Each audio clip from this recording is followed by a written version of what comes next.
Bienvenue dans cette nouvelle vidéo où l'objectif est d'apprendre à mesurer l'intensité d'un courant.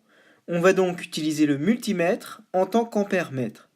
Il se branche toujours en série, c'est-à-dire qu'on l'insère dans un circuit sans créer de boucle supplémentaire. On va tout d'abord s'assurer qu'aucun courant ne circule, c'est-à-dire que le générateur sera éteint ou l'interrupteur ouvert, comme c'est le cas ici, et que l'ampère-mètre est en position 0. Ensuite, on enlève le fil là où l'on souhaite mesurer l'intensité du courant, par exemple entre l'interrupteur et la lampe.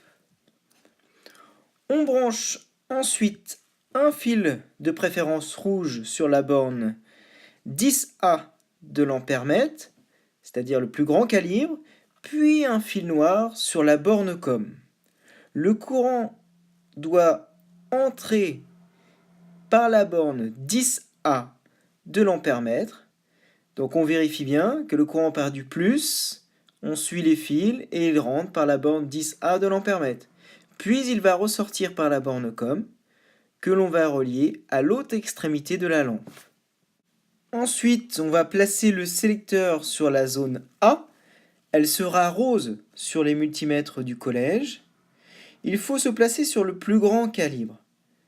Donc ici, le plus grand calibre, ce sera le calibre 10 ampères. On ferme ensuite l'interrupteur et l'intensité du courant apparaît aussitôt sur l'écran. Alors on lit ici une valeur qui est en ampères. Ici, l'intensité du courant serait égale à 0,19 ampères. C'est faible comparé au calibre 10 ampères. Il va donc falloir utiliser un calibre plus petit. En effet, 0,19 ampères est équivalent à 190 mA. Il faut donc utiliser le calibre juste au-dessus, soit 200 mA. Pour cela, on va donc remettre le sélecteur sur 0,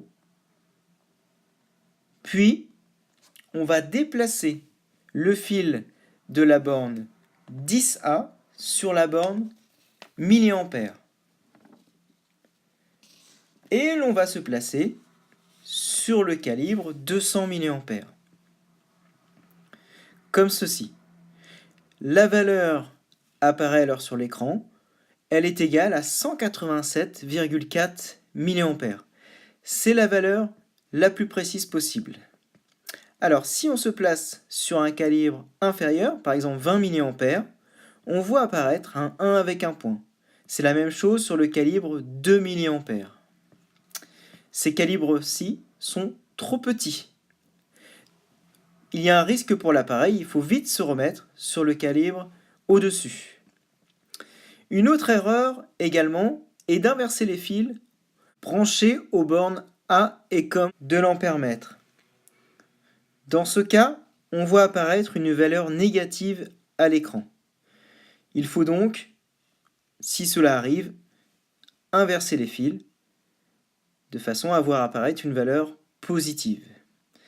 Nous venons donc de voir l'essentiel sur l'utilisation de l'ampère-mètre que vous allez devoir mettre en pratique prochainement.